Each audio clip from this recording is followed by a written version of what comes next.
Good morning, Jonathan. Good morning, Father Jeff. Morning has broken, and I'm back. You're back. How exciting is that? You're done retreating. I'm done. Yes, retreat ended this morning, and I didn't want to leave you hanging for yet another day.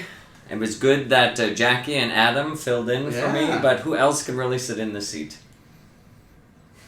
Jackie and Adam. Well, thanks so much.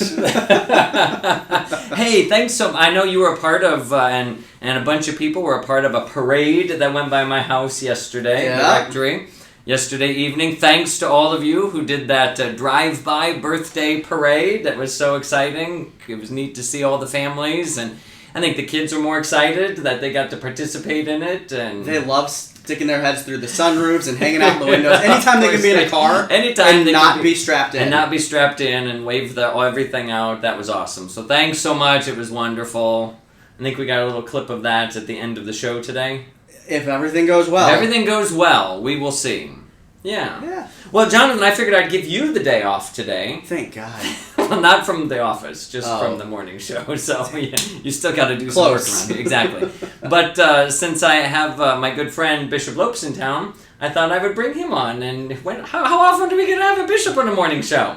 And I can't say that very often I get replaced by a bishop. There you go. So get out of here. All right, I'm out of here. And Bishop Lopes can come in.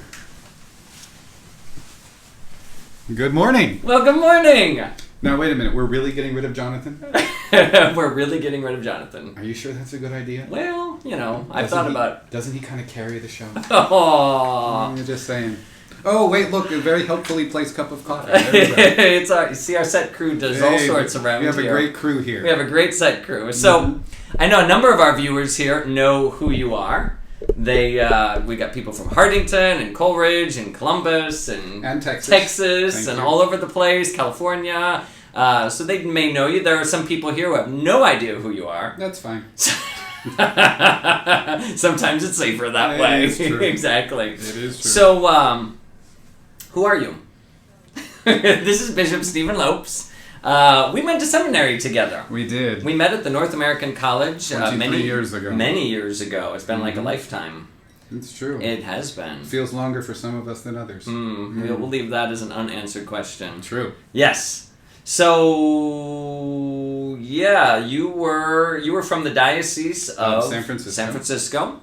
We met at the North American College in Rome, both of us in our seminary studies. And then I came back to Omaha. And I came back to San Francisco. Yes. But we continued to see each other regularly. I guess we during stayed the years, friends. And we did. Yeah. We did. And then when I was working in Rome for all of those years, I worked in Rome for 11 years, I would come out to Hartington and Coleridge every Christmas and every Easter. That's where I was stationed as pastor. Rome has lots of priests. They don't really need more. So I would come out to help out for Holy Week and Easter and Christmas and...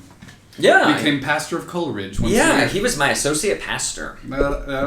Pastor of Coleridge. He was my associate pastor, and in many ways still is. Well, yes, you do schedule me for things. I do throw things his way. It is true. This is true. Yeah, so now what you up to?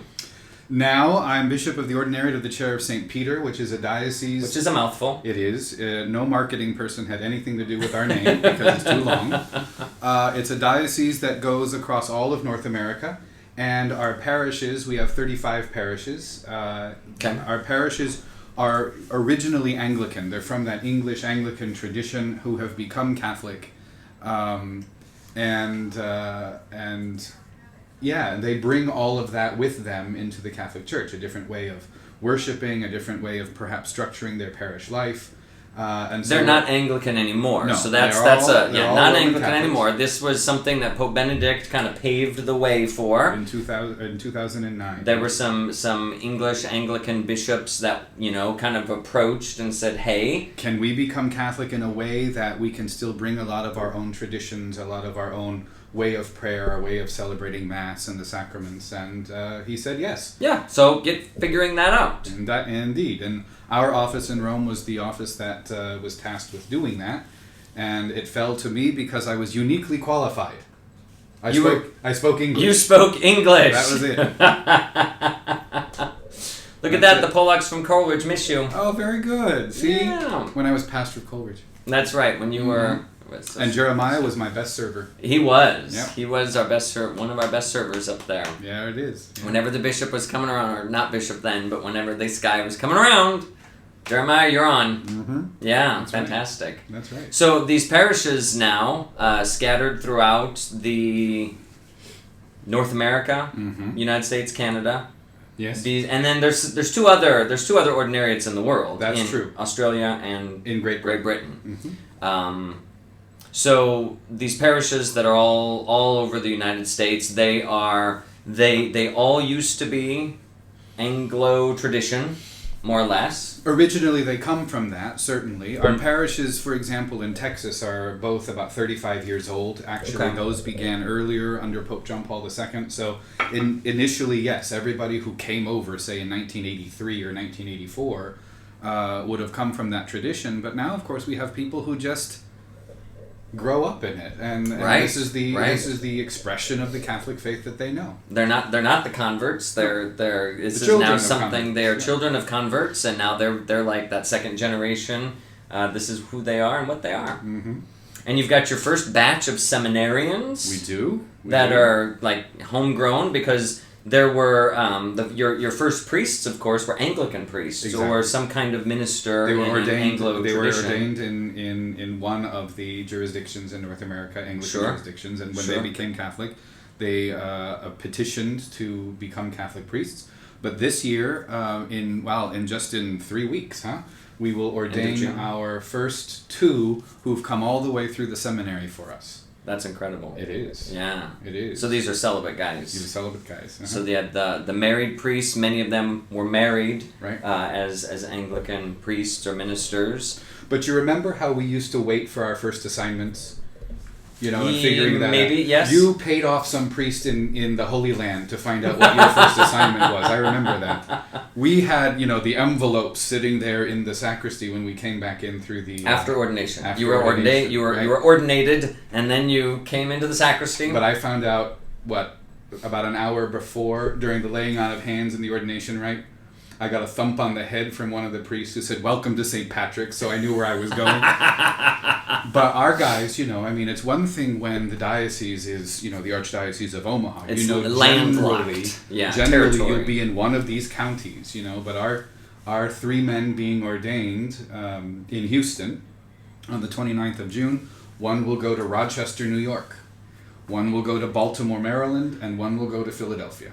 Wow. Yeah. Yeah. When you're ordained, when your diocese is non-territorial, I guess we can think about it like the military archdiocese, wherever there's that military base, that's kind of your diocese. Wherever there was one of these former Anglo traditions, that is the diocese. And so you could literally, we have one of the parishes for the personal ordinariate of the Chair of St. Peter here in Omaha. St. Barnabas. And today's the feast day of St. Barnabas. Today is St. Barnabas's feast day. So if you are an ordinariate Catholic here in Omaha, it is a personal solemnity for you guys. It is solemnity of title. So there's a big celebration, a big mass going on at the parish tonight at 6:30. Okay. At St. Barnabas, which is a block and a half from St. Cecilia's Cathedral. Yeah, it's just right down towards Dodge Street from the cathedral. There's a little 41st or something. Yeah. So they will have a big mass tonight in celebration of their patron. Yep. Yeah.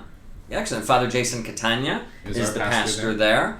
And excellent. St. Barnabas, he was kind of an apostle himself, as I recall. Well, not really one of the original 12. He's not one of the 12, no. But in the church's tradition we call him an apostle because he was the companion to St. Paul.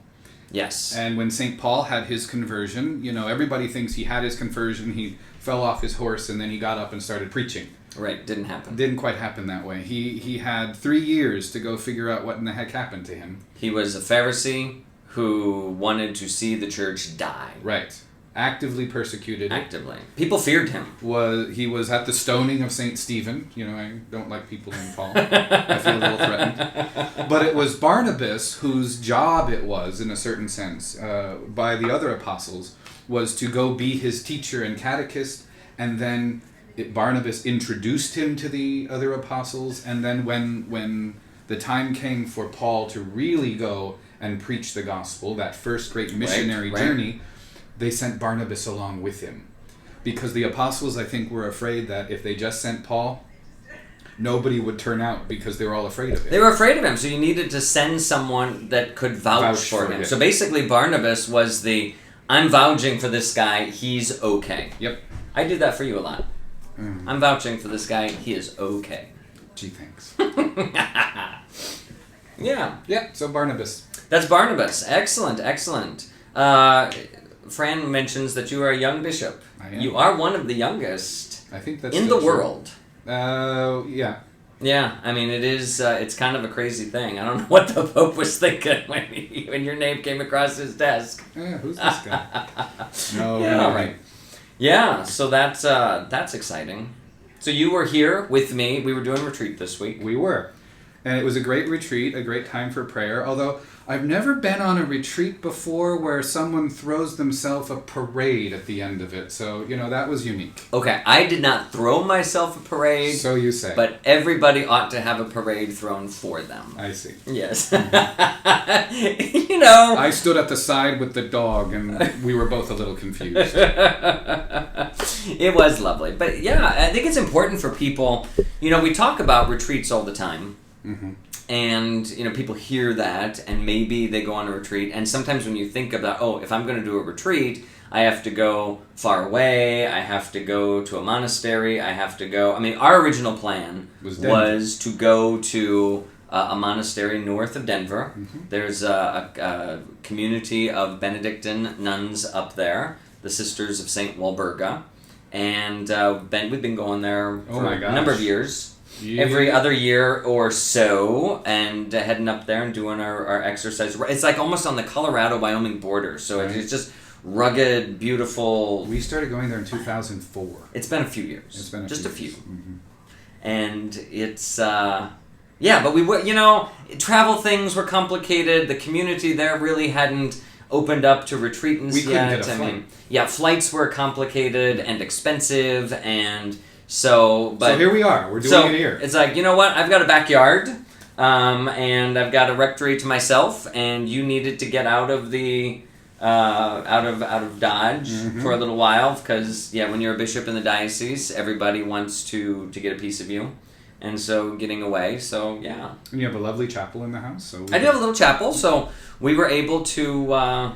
Just kind of hang out and do our spiritual exercises. And that really, you can do that even like a day of recollection or something, that if you feel that you need to take that time with God, you can do it in your own place. I think it is good to get away. Yeah. I mean, I think that's retreat. It's kind of the whole, because familiar surroundings, you'll be drawn in every direction. Oh, I forgot to do that. Oh, I forgot to clean that. The phone rings. People know how to get a hold of you. If you've got a family, so it is good to get away. But even as a family, you could do a personal day. Like we're going to do a morning of recollection or a morning of retreat, and we're going to do something like that. I think the easiest but the most important discipline for that: turn the phone off. Turn the cell phone off. The screens have to go off. Yeah, the screens have to go off. At least for those times of prayer, turn it all off. And what's always been important when we've done retreat, because we don't usually go to some kind of directed retreat or preached retreat or anything like that. It's like we're going to do our own retreat, and so it's really setting up the schedule. Like, what is our rhythm going to be today? I mean, I think it's important in any day, but setting up a rhythm for your prayer. Right. And so that's kind of what we did. Yeah, breakfast, and then it's prayer, morning prayer, holy hour, daytime prayer, little outside reading time, or another holy hour then. Conversation about what's going on in our lives, and one mass and so it's just building this rhythm and this routine. I think that's a thing. Oh, look at your mom found you. Oh, didn't you tell her that you had gone away? I've been looking for you everywhere, Stephen. Where are you? Yeah, well, Mom is technically challenged sometimes. But she found it. She found it. Here we are. You can replay it from the beginning and watch it over and over again. No. I'm sure that we'll all be doing that. Mm-hmm. Yeah, so I think, like Amanda noticed, the idea of a family morning of recollection, something to try. That a Saturday morning or a rainy day or, something like that, where maybe you're kind of like, let's pick a theme, or let's pick a scripture passage, or let's pick, something that's going to guide our devotion. Make a visit up to the church, or take a pilgrimage somewhere. I don't know what shrines and what places are all open, like Holy Family, or things like that you can make a little even pilgrimage. The cathedral, even St. Cecilia's, the Mother Church, or if not your own parish, like. We've never been just over to the neighboring town or the neighboring parish or the whatever. Let's take a pilgrimage and go look at this new place. In these days, make sure it's open. As this people are, they're disinfecting things and being very, very careful about letting people in and whatnot. So you want to make sure that all is well. True. Yeah, getting in there. True. Yeah. So what are you going to do? You're going home today. I'm going to start my great journey home. The great pilgrimage. A little complicated even getting from Houston here to Omaha. Again, the flights were limited and whatnot, so I had to fly to Kansas City and drive up. But do the whole thing in reverse. It was actually probably time saving. It was to do that, because you would have had to. The direct flights are right now. Yeah, strange. Yeah. Yeah, but if anybody has any questions for a bishop here that you want to ask, throw them up on the screen, and we might answer them. Or we might ignore them. I might let you answer them. Right. I might put my 2 cents in, because it's what I do. You never just have 2 cents. Yeah, that's true. Yeah. I have a blank check. Why do you people watch this?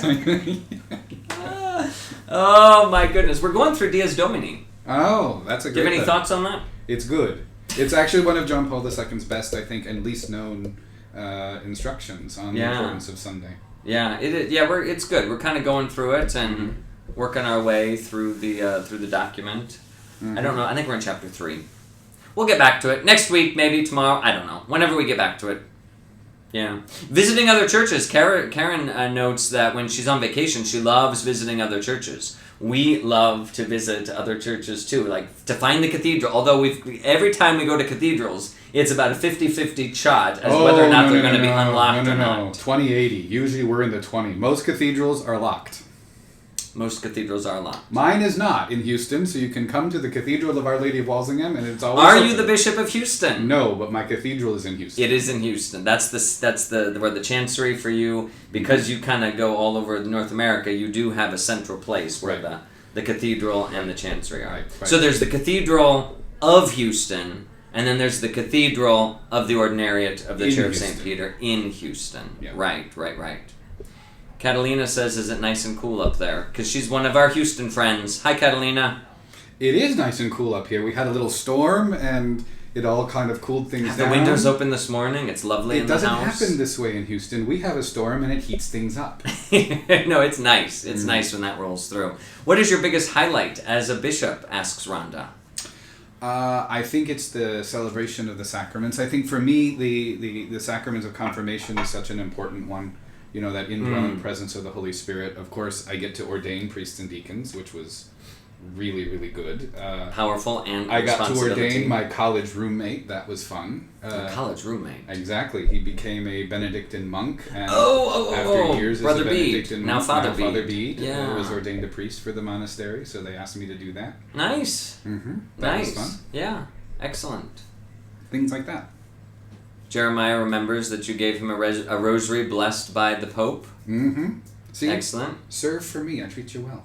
What was your favorite church in Rome to pray at? Amanda asks. Oh, wow. There's a church that nobody's heard of. Everybody looks at the big Trevi fountain, that marvelous fountain with all the water and, where the aqueduct ended.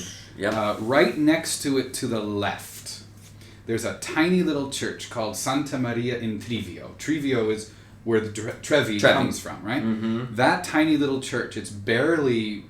it's much smaller than St. Charles. I know which one you're talking about. Yeah, that was always my favorite church because it was just, a few minutes from school, and so we could escape. Not that we ever missed class. No, never would skip class. Oh, but if you wanted to go pray, that was a nice place to... And all of those thousands of tourists outside, nobody went. Is that where what's his name? St. Gaspar is buried, yeah. St. Gaspar de Buffalo. Right. And that you had a particular devotion to him because of the precious blood My home parish was run by the religious order he founded, Yeah, and I believe that was the same church that John the 23rd prayed at. Before calling the Second Just Vatican before Council. He said, okay, guys, catch. Yep. We're going to toss things up in the air and see what happens. That's it. Yeah. That's it. He used to stop there and pray every time he went out as Pope to visit Italy, because St. Gaspar was the apostle of Italy. He evangelized after the Napoleonic. The precious blood fathers were really known as missionary preachers. Yeah, they did parish missions. Yeah. Mm-hmm. Peggy Fishman, Deacon Dave's wife, wants you to tell something that people don't know about me. Be good, be nice, because I can do the same. Well, there's other people here asking if I learned to cook like you in Rome. I think I taught you. Who's the better cook? Me. Me. Except for carbonara. I'll give you that one. I mean, you told all these people how to make my broccoli thing. Your broccoli thing. No. Yes. No. I believe that I discovered that without you. If you say it enough, it doesn't make it true. Blah, blah, blah. You are obnoxious. Yes. We're pretty good friends. Yes. You sure you don't want Jonathan back now? Jonathan, where'd you go? No, we do like to cook. That is one of the things when we're on vacation. We don't go out to eat a lot when we're on vacation, or when I come visit you or you come visit me. I mean, we do go out like maybe once or twice. But a lot of times it's just like, let's go to the grocery store so that we can make something and put something together. So I like that. Mm-hmm. Who is your confirmation patron? Well, I was confirmed at a different time, as you know. We didn't have them. We were not. That was not a part of. You didn't choose confirmation names? No. No. Oh, no. Interesting. No. It was on the West Coast. It was a bit of a Coast. different time then, but. Yeah. That was not even part of the class or the instruction, or nobody ever brought it up. Wow. It wasn't a thing. So do you have a patron that you kind of have taken as your particular? Well, I mean, the saints that I have in the chapel, in my chapel, at your house, at the bishop's residence, would be Saint Gaspar, because that missionary thing. Yep. I have a relic of Saint John Paul II, the Pope of my childhood, who was such an incredible teacher of the faith and an apostle, always going out and preaching, and you and I both belong to the John Paul II generation of clergy. Yeah. You were at World Youth Day in 1993 in Denver. 80% of your class, 85% of my class of priests ordained in 2000, 2001 were at that. Isn't that something? Mm-hmm. Yeah, that was a big experience for a lot of people. Yeah.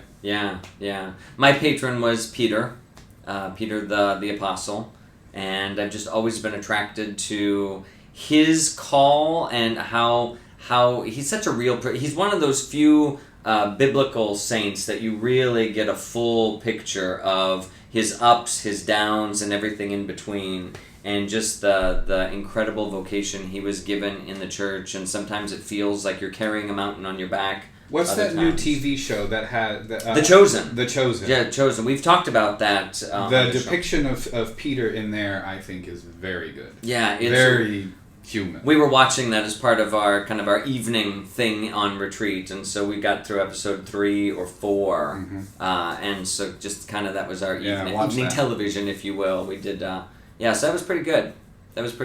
No one made Amatriciana this time. I wouldn't dare.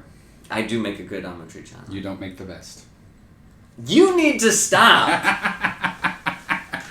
What was your job in Rome before you became a bishop, Holly asks. I worked for the Inquisition.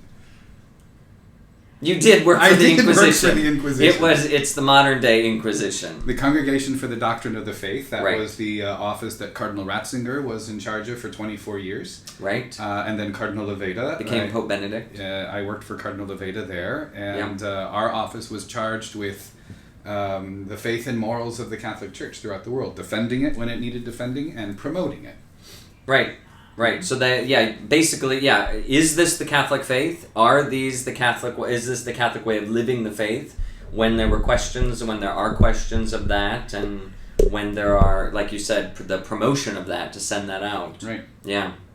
So, this whole diocese that I belong to, former Anglicans who've become Catholic, you see, that's a faith question. Those are people seeking full communion with the Catholic Church as a body, as a group of people, and so that comes to that office as the healing, if you will, of a schism. What about, Catalina asks about vocations in the ordinariate. We're for them. All of them. Can you talk about that? Well, as I mentioned, the two that will be ordained priests, the two celibates and one married man who will be ordained priests at the end of June. So vocations to the priesthood is something that we're very conscious about. We have 7 seminarians. How big is the ordinariate in terms of population, would you say? Well, you've got 3 dozen or so parishes or parish-like communities. Right. There's a couple of ways to slice that onion. Yes. So we have about 35 parishes. We distinguish between canonical members. Those are members who belong to the diocese as a matter of canon law. There's about 10,000 of those. Okay. And then we have the people who just come to our parishes for Mass on Sunday. Because, of course, any Catholic can come to an ordinary parish. Absolutely. So go to St. Barnabas tonight here in Omaha at 6:30. Or any Sunday. It would fulfill Sunday obligation because it is Roman Catholic. Yeah. So there's about 20,000 or so on a given Sunday. Okay. Not in COVID land. Right, exactly. Although we're pretty well back, from that in most places, I would say. And then we have about 85 priests. Okay. A number of them are retired, because they were ordained to the Catholic priesthood kind of at the end of their service. So vocations are very important, to raise up. We have vocations to the priesthood, as I say, 7. How many seminarians did you say you have? You have 7 seminarians. For a diocese that size. Excellent. That's excellent. God's doing great things. I mean, we've got 250-some thousand Catholics in the Archdiocese of Omaha, and probably, 25 seminarians. Right. But also not really just good. vocations to the priesthood. We have vocations to the diaconate. Which is its own thing, important thing in the life of the church. We'll be ordaining 4 deacons in August. Okay, as permanent deacons? As permanent deacons. For service to the diocese. But of course, vocations to the consecrated life. We have the monastery you and I go to in Colorado. We have 2 sisters there from the ordinariate. We have 2 sisters in the Dominican Sisters of Mary Mother of the Eucharist. Sure. We have one of our guys in the Franciscan Friars of the Renewal. So, that we participate, if you will. I think that's always a sign that the life of the church, when it's not just like the old people and then nothing, but when you see the young and the new vocations that are growing up from within, not just coming from without. You get a knock on the door and say, hey, we look at your stuff and we like you, can we be a part of you? But as people that grow up in that community, it's a beautiful sign. And of course, the primary vocation is simply holiness. Right. So all of our people, that's what we work on, So we're called to be saints. Exactly. We're called to be saints. Good married couples, good single people, witnessing to God and God's working in their lives. Now, if someone from one of the local territorial dioceses, parishes, whatever you want to call it, would go to visit an ordinariate parish. Right. And they go to Mass there. Right. It is a Roman Catholic Mass, right. But it is in a different expression because it takes its liturgical form from the Catholicness that survived in the English tradition over the centuries. Yes. And so when you go to that Mass, it will look a little different. It will. It will look a little different. It might look like an older version of the Mass? I was going to say, generally speaking, even though it's this, this form of worship that came out of a Protestant expression of Christian faith, because that reform was in the 16th century, not in the 20th century, our form of Mass looks more traditional, I would say. Right. Like a pre-Vatican II look. If you didn't know the ins and outs, the details, you might wonder, it's like, gosh, this looks like an older form of the Mass, but it's all in English. It's all in English, and it's a beautiful form of the Mass, and there's some beautiful prayers that came from that English tradition, the prayer before communion. Well, it was the King James Bible and the prayer book that really formed Shakespeare. Sure. And so, all of these things, it's in terms of the formation of the English language. And you even hear the poetry of the English language. I mean, because it's not an English translation of the Latin original, it is there's flowery English language in it, because that's the original language of this thing. That's it. Yeah. Mm-hmm. Well, fantastic. Well, it was good to have you with us. I'm out of coffee. Yeah, I know. We're out of coffee, so I think we're out of time. Mm-hmm. Thanks for your questions. Tomorrow we will be back to normal. We'll dive back into Dies Domini. Are you calling me not normal? I didn't say that. Would never put words in your mouth. Maybe I would. Have a great day. Bye-bye.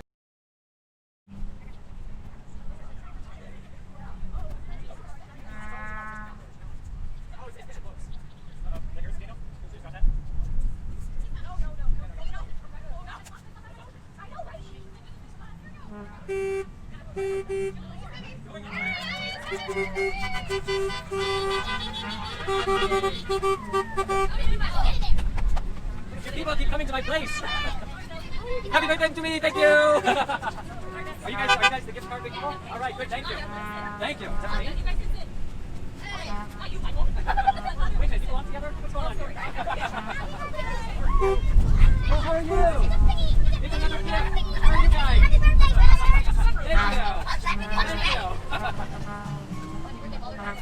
Thank you. Thank you. Thank you. Thank you. How are you guys doing? Hi there. This is craziness. How are you guys? Happy birthday to me.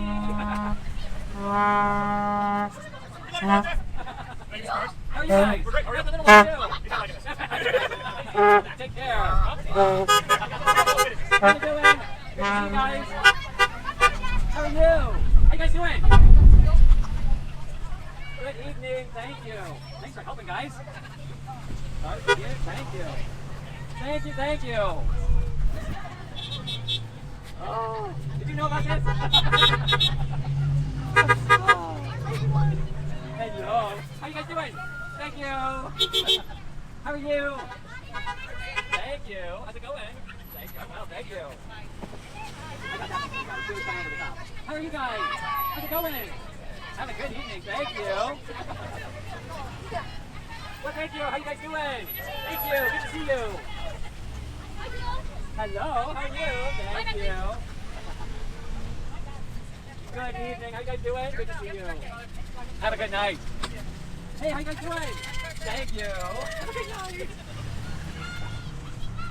Hey, take care. How's it going? Good to see you guys. What's up, puppy? How you doing? What are you guys doing? Take care, thank you.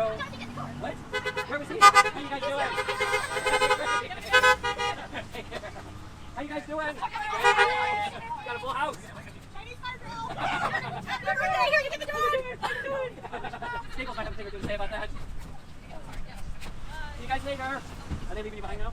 Yeah, pretty much. You just have to walk off. Hey, have a good night. Have a good night, thank you. How you doing? How you guys doing? Great, thank you. These are the card collectors. See you guys later. Thank you so much. Bye-bye. Puppy, what are you doing?